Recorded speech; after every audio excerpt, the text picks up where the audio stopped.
Retrocalcaneal bursitis. It's a There's a small sac in between your Achilles tendon, which is this tendon, and your heel bone. So that small sac is there for a reason. It's to help the tendon slide across the bone without friction. So when there's too much friction or when there's too much tension, um, that bursa gets inflamed. It gets filled with fluid and becomes very painful to move. So you usually end up with heel pain, and not at the base of the heel, but usually above the heel somewhere there. So you can have Achilles tendinitis along with retrocalcaneal bursitis, and in both the cases you need the same kind of exercise. It's called an isometric. So you're going to find a step. You're going to stand there.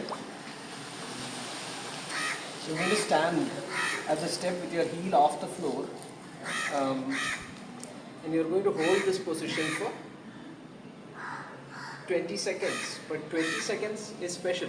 It's not a simple 20 seconds. You've got to wait till your foot starts to shake or vibrate. And once it starts to vibrate, you count to 20. So I've just started shaking. So you have to stand there and count to 20. And once you reach 20, you take a rest. Now there's two ways in which you need to do this exercise, because there's two separate muscles that need to be worked. One is the gastrocnemius and the other one is soleus. So they both have different actions on the knee joint.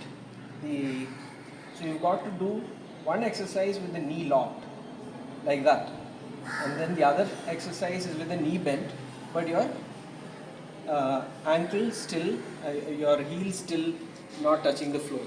So you've got these two positions. Once you are comfortable with doing this exercise, then you move on to exercises that ask you to move the heel. Because if you start moving the heel significantly when you've got this retrocalcaneal bursitis or Achilles tendinitis, you might cause a flare-up of the pain.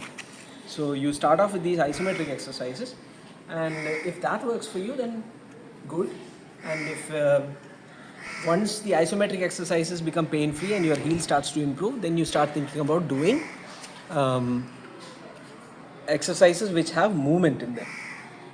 So that's today's video. Thank you.